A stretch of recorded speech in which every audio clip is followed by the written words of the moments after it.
Hey guys, welcome back to the channel. Today I'm implementing a very, very powerful exercise with Prayer, the Art of Believing by Neville Goddard.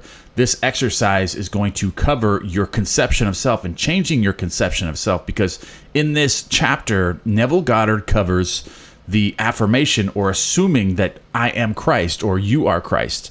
I am Christ, and actually assuming that and then expecting great things to come into your life. So I have implemented an exercise based on this, and I really, really love this because changing your conception of self is the key to creating undreamed desires. Everything that you desire, everything that you want is dependent on the person that you are, and not the thing that you want, but more of the person that you are. So if you become more Christ-like, you can create everything that Christ created. You can help people, you can heal people, you can create anything that you want, whether it be money, relationships, a boatload of cash, a new yacht, a cat, a dog. It doesn't matter what you want. You can create it. And so I implemented this exercise, which is very, very powerful. So let's go ahead and jump right into this, guys. This is my favorite chapter by Neville Goddard, one of my favorite chapters from Prayer, the Art of Believing. Let's go ahead and jump right into it, guys. All right, guys, let's go ahead and jump right into this. This is chapter 7, The Greatest Prayer, one of my favorites. I absolutely love this. Prayer, the Art of Believing by Neville Goddard. And as always, guys, thank you so much for liking this video. I really do appreciate that. You guys are awesome. All right, so imagination is the beginning of creation. You imagine what you desire, and then you believe it to be true. We're going to get into the exercise really soon, really shortly, guys. I just want to brief right through this really quickly here. Okay, so you imagine what you desire, and then you believe it to be true. Every dream could be realized by those self-disciplined enough to believe it. And when he says self-disciplined enough to believe it, he means self-disciplined enough to persist in the feeling as if it's already complete. Okay, so because believing is not necessary. All you have to do is persist in the feeling, and it will harden into a fact. You don't have to believe it. All you have to do is persist with self-discipline. That's what he's talking about here. Okay, so people are what you choose to make them. A man is according to the manner in which you look at him. You must look at him with different eyes before he will objectively change. And this goes to the observer's effect here. He's talking about way before his time, talking about how you look at someone with different eyes can change that person. And they've proved that with quantum physics and the observer's effect. How you look at your world before and as you observe it actually changes it through the law of thought transmission. Okay, so two men looked from the prison bars. One saw the mud and the other saw the stars. Centuries ago, Isaiah asked the question, who is blind but my servant, or deaf as my messenger that I sent? Who is blind as he that is perfect, as blind as the Lord's servant? I love this part right here. Okay, so the perfect man judges not after appearances. The perfect man judges not after appearances, but judges righteously. He sees others as he desires them to be. He hears only what he wants to hear. He hears only what he wants to hear. He sees only good in others. In him is no condemnation, for he transforms the world with his seeing and hearing. The observer's effect again. He's seeing everything as perfect, even though it's not in the 3D world, but he sees that in his psychological world, which changes through the observer's effect, through the law of thought transmission. Right here, in him, there's no condemnation, for he transforms the world, which is truth. We can all transform the world this way. All right, so the king that sitteth on the throne scattereth the evil with his eye. Sympathy for living things, agreement with human limitations is not the consciousness of the king, because he has learned to separate their false concepts from their true being. To him is but the sleep of wealth, or to him poverty is but the sleep of wealth.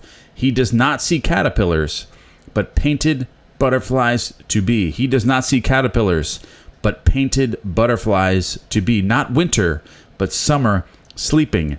Not man in want, but Jesus sleeping.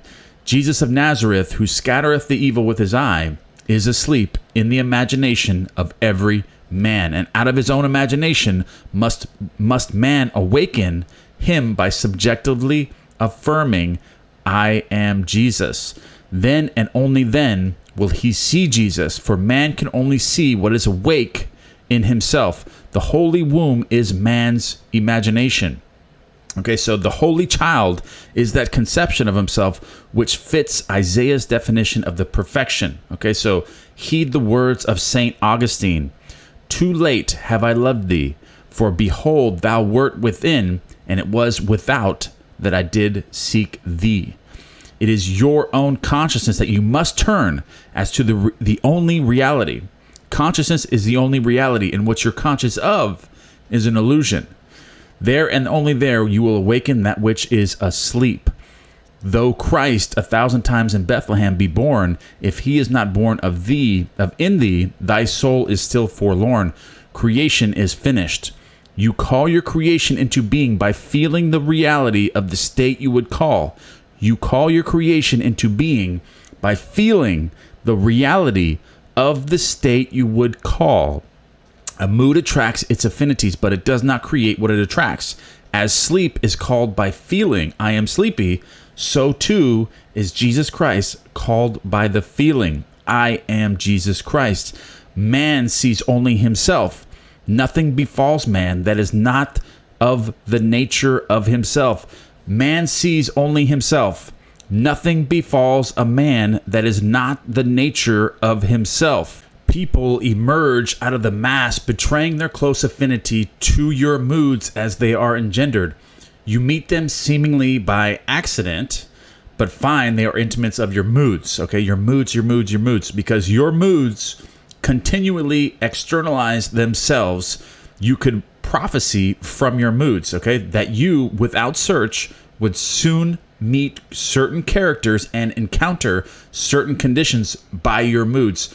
So if you're very observant with your thoughts and your moods and you're not feeling good, like you're in a bad mood, you notice that you're in a bad mood, you're very observant, that is leading you where you don't want to go. So that's how that's when you know you're being emotionally charged and you were assuming a state as assumed that you do not want if you do not feel good. So catch yourself, turn that around and change that with a happy mood.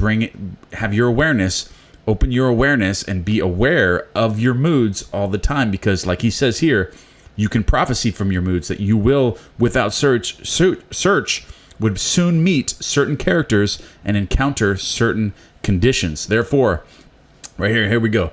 Call the perfect one into being by living in the feeling, I am Christ. For Christ is the one concept of self through which can be seen the unveiled realities of eternity. Our behavior is influenced by our subconscious assumptions respecting our own social and intellectual rank, and that is one of that we are addressing in this chapter, which is your concept of yourself, your version, your identity, whatever you want to call it. It's your conception of self. Okay, so let us seek for and evoke the greatest rank. The noblest of all is which disrobes man of his morality and clothes him with the uncurbed immortal glory. Okay, so what's the highest concept of self you can hold? I am Jesus Christ. I am Christ. Okay, the highest concept of self. So let us assume the feeling, I am Christ, and our whole behavior will subtly and unconsciously change in accordance with that assumption. Okay, so here's the exercise, guys. This is what I want you guys to do. Okay, for the exercise, 3 times a day, I want you to whisper this to yourself 10 times. Just whisper like it's magical, like it holds power, knowing the concept, knowing the law of assumption, knowing if you change the concept of yourself, you will be attracting great things into your life. Okay, so 3 times a day, I want you to whisper this to yourself 10 times. Set an alarm or on your phone or your watch if you need to. I like to do that. I'll set it on my watch, my Apple Watch right here. I'll set it 3 times a day or 6 times a day or 10 times a day or even 20 times a day, different things, to remind myself to do it. So, all right, so affirm. I want you to affirm this. I am Jesus Christ. I am Jesus Christ. Whisper that to yourself. Just whisper it. Whisper it 10 times, 3 times a day. Okay, so I am Christ. Do this 3 times a day. Say it 10 times and expect Christ-like things to come to you. You get who you are. You don't get what you want. You get who you are. So assume and whisper this phrase and watch what happens, guys. Watch what happens. Some great things are going to come into your life. I want to know what they are. Leave them in the comment box below. That way I can post them for you. I can post them for you on the community wall so everyone knows how this works and how it can affect your life and change your life. Okay, so Christ is who you are. Okay, so you get who you are. You don't get what you want. Okay, so let's run through this again. I just had one little part I wanted to go over before we end this video, guys. Okay, so it is right here. You imagine what you desire. You imagine what you desire, and then you believe it to be true. Every dream could be realized by those self-disciplined enough to believe it. So Persist in the feeling. So do that also while you're whispering the phrase to yourself. Also just assume that feeling of the Christ-like feeling, and always see as if you were Christ, like the way that he looks, the way that the king looked upon caterpillars. He doesn't see caterpillars, he sees butterflies to be. Don't see caterpillars, see butterflies to be. Always see the best in everything in your world. If you see someone that is down, don't see him that way. See him as being successful. See him as being abundant. Him or her, doesn't matter what it is. Okay, so always see the best in everyone, and you will transform the world through the observer's effect, through the law of thought transmission. We're changing lives, guys. All right, guys, I love you guys very much, and give me one thing you guys are great for. Don't forget to leave your testimonials for this video in the column box below. All right, guys, I love you guys very much.